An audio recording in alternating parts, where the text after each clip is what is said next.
To this video, topic for this video is isomerism in coordination compounds. So firstly, what is isomerism? Isomerism is a phenomenon in which isomers are formed. Now what is isomers? Isomers are those coordination compounds which have same molecular formula but ligand arrangement around the central metal atom is different. मतलब isomers वो compounds होते हैं जिनका molecular formula तो same होता है लेकिन central metal atom के अराउंड लिगेंड्स का अरेंजमेंट डिफरेंट होता है. फॉर एग्जांपल, जैसे कि यहाँ पे एक एग्जांपल लिया हुआ है FeCl5NO2 होल 3 नेगेटिव एंड यहाँ पे उसका आइसोमर है FeCl5ONO होल 3 नेगेटिव. ये दोनों ही एक दूसरे के आइसोमर हैं. अब देखो, इन दोनों में फॉर्मूला तो सेम है, दोनों में ही आयरन 1 है, क्लोरीन 5 है, N 1 है और ऑक्सीजन 2 है. लेकिन फर्स्ट वाले आइसोमर में आयरन से 5 तो क्लोरीन अटैच है लेकिन एक NO2 अटैच है. लेकिन सेकंड वाले आइसोमर में आयरन से 5 क्लोरीन अटैच है लेकिन ONO अटैच है. ONO is nitrito O group attach है और NO2 is nitrito N group attach है. ओके, सो इन्हीं को हम बोलते हैं isomers. Okay, now isomerism in coordination compounds are of two types. First is structural isomerism and second is stereo isomerism. Structural isomerism are those isomerism in which molecular formula is same but they are differ in their structural arrangement. Okay, for example जैसे मैंने आपको यहाँ पे example बताया, structural arrangement different था. यहाँ पे iron से NO2 ग्रुप अटैच था और यहाँ पे आयरन से ONO ग्रुप अटैच था. बाकी सारे लिगेंड्स का अरेंजमेंट तो दोनों में सेम था और मॉलिक्यूलर फॉर्मूला भी सेम था. Now next is stereo isomerism. Stereo isomerism का मतलब होता है अरेंजमेंट इन स्पेस. मतलब ये वो आइसोमेरिज्म होंगे जिनका मॉलिक्यूलर फॉर्मूला तो सेम होगा लेकिन arrangement around the central metal atom in space, या हम बोल सकते हैं 3 डायमेंशनल स्पेस में जो अरेंजमेंट है वो डिफरेंट होगा. फॉर एग्जांपल यहाँ पे एक एग्जांपल ले रखा है cis PdCl2Bri whole 2 negative and trans PdCl2Bri whole 2 negative. अब ये सिस और ट्रांस का मतलब क्या है?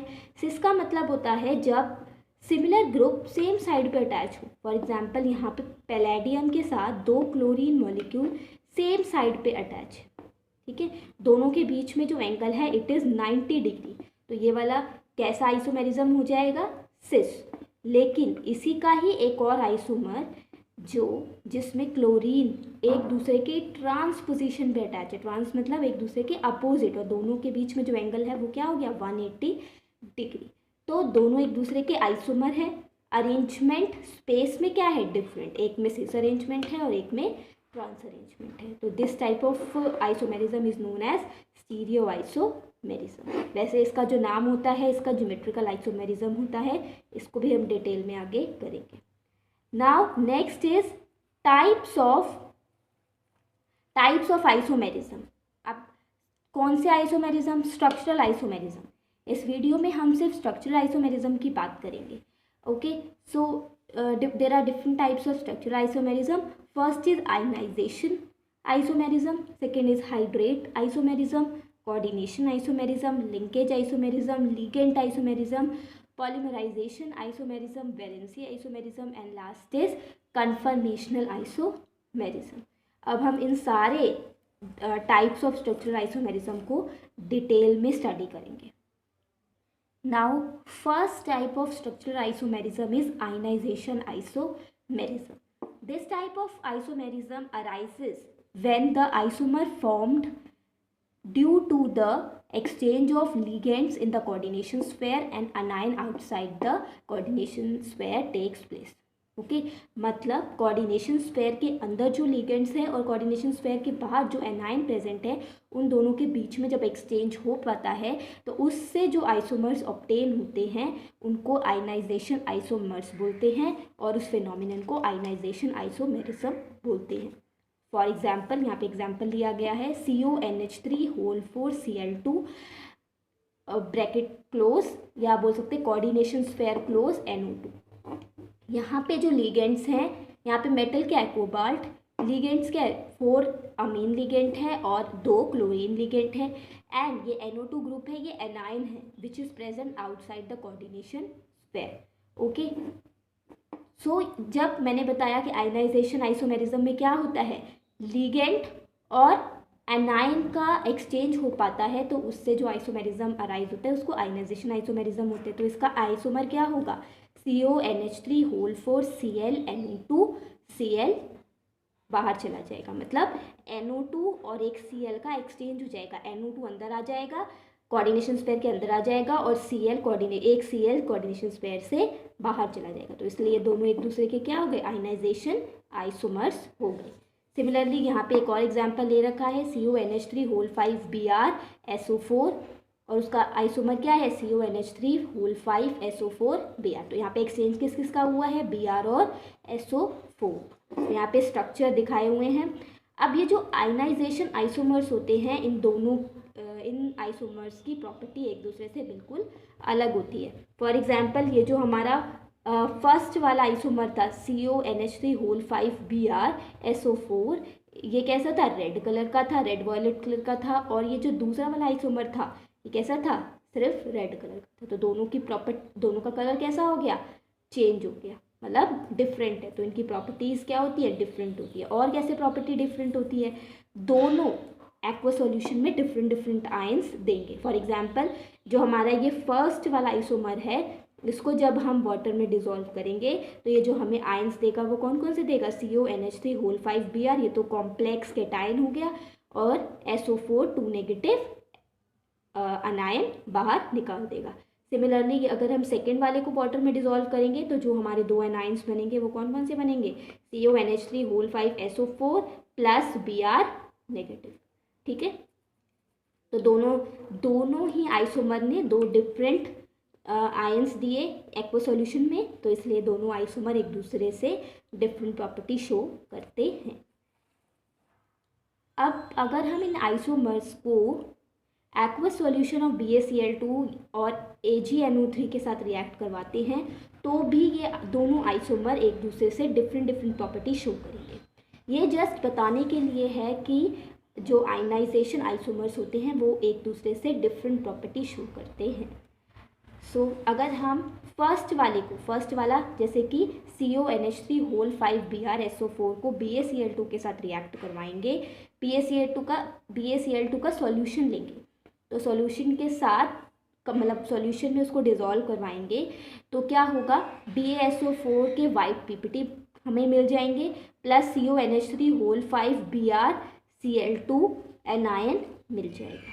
ठीक है, लेकिन अगर हम इस सिमिलर आइसोमर को AgNO3 सॉल्यूशन में डिसॉल्व करेंगे तो कोई रिएक्शन नहीं होगी। ओके, उसके अलावा जब हम सेकेंड आइसोमर जो हमारा CONH3 होल 5 SO4 Br था उसको BaCl2 सॉल्यूशन के साथ रिएक्ट करवाएंगे या डिसॉल्व करेंगे तो कोई रिएक्शन नहीं होगी। लेकिन अगर हम उसको AgNO3 सॉल्यूशन के साथ रिएक्ट करवाएंगे या डिसॉल्व करवाएंगे तो हमें AgBr के PPT येलो PPT मिलेगी और प्लस ये कॉम्प्लेक्स मिलेगा which is CONH3 whole 5 SO4 NO3। Okay, next type of structural isomerism is hydrate isomerism. Hydrate से ही समझ में आ रहा है, यहाँ पे किस चीज़ का एक्सचेंज हो रहा होगा, वाटर मॉलिक्यूल का एक्सचेंज हो रहा होगा। So the isomer formed when the water molecule जो अभी लिगेंड की तरह मेटल आयन के साथ अटैच है वो किसी एनाइन से जब रिप्लेस होता है जो उस कोऑर्डिनेशन स्फीयर के बाहर है तो उससे जो आइसोमर क्रिएट होते हैं उनको हाइड्रेट आइसोमर्स बोलते हैं और उस फिनोमिनन को हाइड्रेट आइसोमेरिज्म बोलते हैं। अब जो ये हाइड्रेट आइसोमर्स होते हैं इनकी फिजिकल और केमिकल प्रॉपर्टी सिमिलर होती है।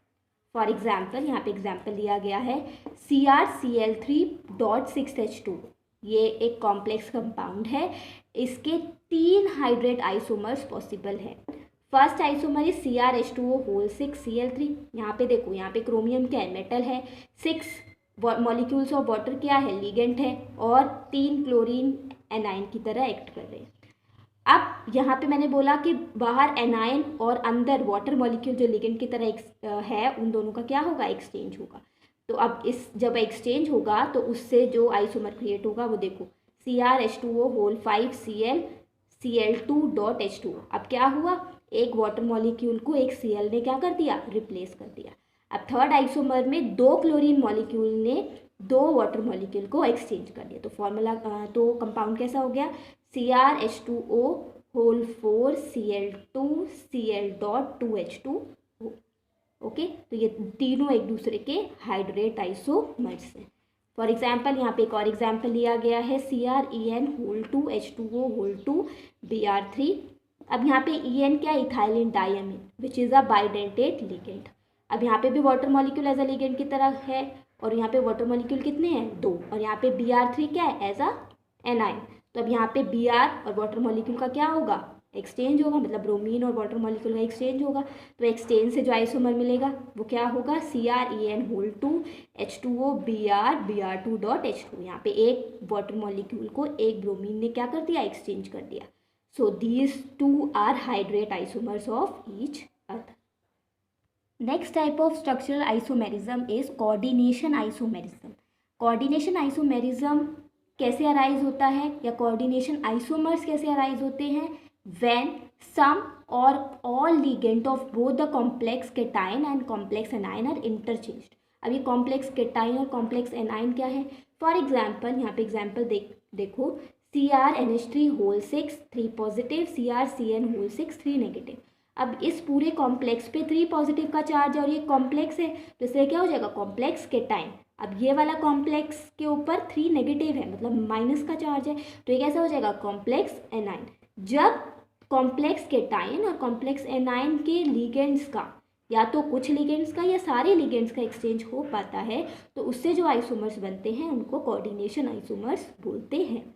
तो इन दो मतलब इस CrNH3 whole 6 3 positive, CrCN whole 6 3 negative का कोऑर्डिनेशन आइसोमर क्या है, CrNH3 whole 4 CN2 positive, Cr3 plus CN4 NH3 whole 2 negative. यहाँ पे एक्सचेंज किस किस का हुआ, यहाँ से दो मॉलिक्यूल ऑफ अमीन इधर चले गए और यहाँ से दो मॉलिक्यूल ऑफ साइनाइड केटाइन वाले कॉम्प्लेक्स में आ गए। तो इससे ये जो आइसोमर्स बने हैं इनको क्या बोलेंगे, कोऑर्डिनेशन आइसोमर्स, और उस फिनोमिनन को क्या बोलेंगे, कोऑर्डिनेशन आइसोमेरिज्म, जिससे ये आइसोमर्स जनरेट हुए, या हम कह सकते हैं फॉर्म हुए। इसी का ही एक और एग्जाम्पल देखते हैं यहाँ पे CuNH3 whole 4 2 positive, PtCl whole 4 2 negative. अब ये वाला क्या हो जाएगा, कॉम्प्लेक्स केटाइन, क्योंकि इस पे होल पॉजिटिव का चार्ज है, मतलब 2 पॉजिटिव का चार्ज है, और ये क्या हो जाएगा, कॉम्प्लेक्स एनाइन, क्योंकि यहाँ पे 2 नेगेटिव का चार्ज है। अब कोऑर्डिनेशन आइसोमर्स कैसे जनरेट होंगे, जब इन दोनों के लिगेंड्स क्या होंगे, एक दूसरे में इंटरचेंज होंगे। तो जो कोऑर्डिनेशन आइसोमर है इसका वो क्या है, Cu 2 positive Cl4 2 negative, platinum NH3 whole 4 2 positive. मतलब कॉपर वाले कॉम्प्लेक्स से 4 अमीन मॉलिक्यूल्स प्लैटिनम वाले में एक्सचेंज हो गए, मतलब चले गए, और प्लैटिनम वाले कॉम्प्लेक्स में से 4 क्लोरीन मॉलिक्यूल कॉपर वाले कॉम्प्लेक्स में आ गए। तो क्योंकि यहाँ पे लिगेंड का एक्सचेंज हुआ है between complex cation and complex anion, तो this type of isomerism is known as coordination isomerism. Next type of structural isomerism is linkage isomerism, and it is very important type of isomerism. Linkage isomerism is shown by those compounds having ambidentate ligand. Ambidentate ligands वो ligands होते हैं जिनके पास दो donor site होती हैं, लेकिन metal के साथ वो एक टाइम पे एक ही डोनर साइट से अटैच होते हैं। ओके, तो वो कोऑर्डिनेशन कंपाउंड्स जिसमें एम्बिडेंटेट लिगेंड से लिंकिंग हुई है मेटल आयन की, तो वो coordination compounds linkage isomers form करते हैं, और उस फिनोमिनन को लिंकेज आइसोमेरिज्म बोलते हैं।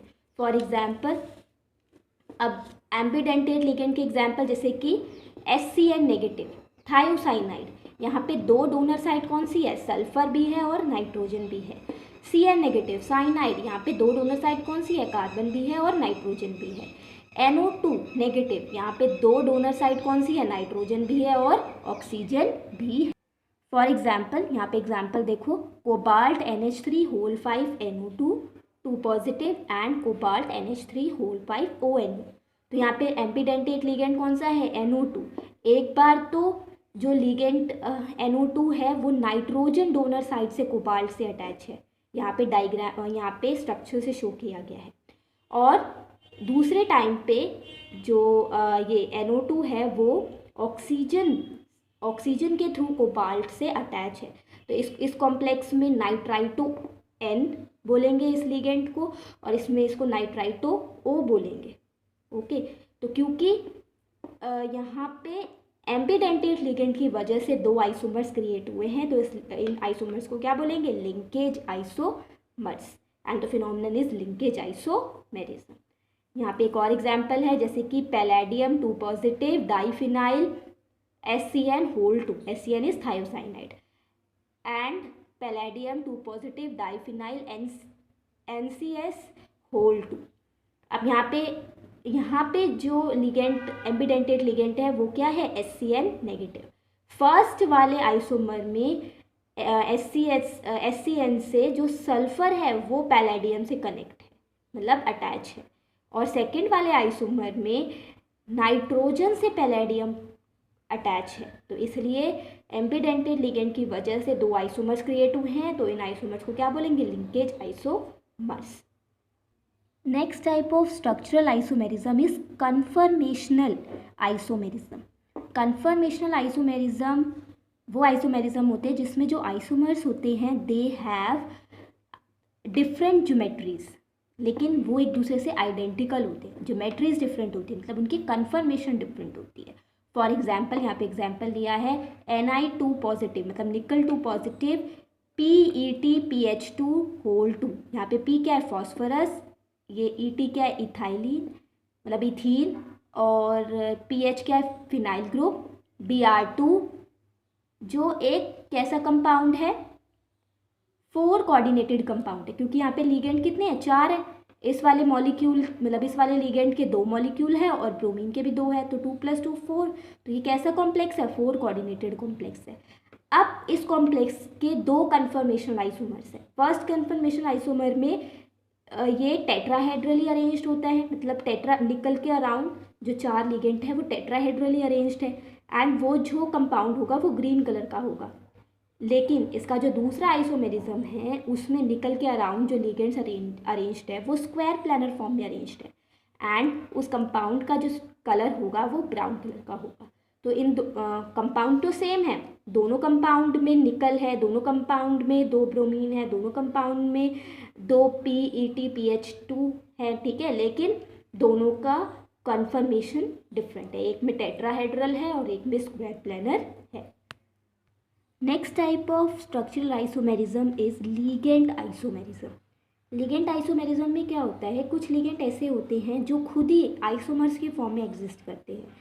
तो वो लिगेंड्स जो खुद ही आइसोमर्स की फॉर्म में एग्जिस्ट करते हैं, अगर वो किसी मेटल एटम के साथ अटैच होंगे तो वो क्या देंगे? आइसोमर्स देंगे, क्योंकि वो खुद ही आइसोमर्स की फॉर्म में एग्जिस्ट करते हैं। तो वो जब मेटल के साथ अरेंज होंगे तो खुद भी आइसोमर्स देंगे ही देंगे। तो उस टाइप के आइसोमर्स को बोलते हैं लिगेंड आइसोमर्स, एंड फिनोमिनन को ligand isomerism. For example diamine derivative of propane. Propane पे जब हम 2 अमीन ग्रुप लगाते हैं तो वो डिफरेंटली लगते हैं। First is 1,2 diamine propane and second is 1,3 diamine propane, ठीक है। तो फर्स्ट वाला है 1,2 डाईअमीनोप्रोपेन, इसको हम PN से भी डिनोट करते हैं, एंड 1,3 डाईअमीनोप्रोपेन को TN से भी डिनोट करते हैं। जैसे EN होता है ना, इथाइलिन डाईअमीन, ऐसे ही PN और TN भी होता है। इसका ये स्ट्रक्चर है, यहाँ पे 1 और 2 पोजीशन पे अमीन ग्रुप लगे हुए हैं प्रोपेन के, और यहाँ पे 1 और 3 पोजीशन पे लगे हुए हैं अमीन ग्रुप प्रोपेन के ऊपर, ओके। तो यहाँ पे जो आइसोमर है लिगेंड आइसोमर उसको दिखाया गया है। देखो यहाँ पे एग्जाम्पल के तौर पे cobalt 3 positive PN whole 2 Cl2 positive and cobalt 2 positive TN whole 2 Cl2 positive. तो यहाँ पे ये दोनों एक दूसरे के क्या है? लिगेंड आइसोमर है। ये तब है जब 1,2 डाईअमीनोप्रोपेन की फॉर्म में एग्जिस्ट कर रहा है अमीन का डेरिवेटिव प्रोपेन का डेरिवेटिव, और ये तब है जब वो 1,3 डाइमिनो प्रोपेन की फॉर्म में एग्जिस्ट कर रहा है। And the last type of structural isomerism is valency isomerism. This type of isomerism arises when the ligand is held by different types of valency bonds like primary and secondary. Valency bonds, primary and secondary मतलब primary valency and secondary valency. According to Werner's theory, primary valency is the oxidation state of the metal and secondary valency is the coordination number of the metal. तो अगर जो भी ligand metal के साथ connected है different types of valency bonds से, तो उस टाइप से जो आइसोमर्स जनरेट होते हैं उनको वैलेंसी आइसोमर्स बोलते हैं and the phenomenon is valency isomerism. These are the examples of valency isomer. These are actually the bridged ligands. Okay, this is all about structural isomerism. In part 2 of this video we will be discussing about stereoisomerism of coordination compounds. Thank you for watching this video.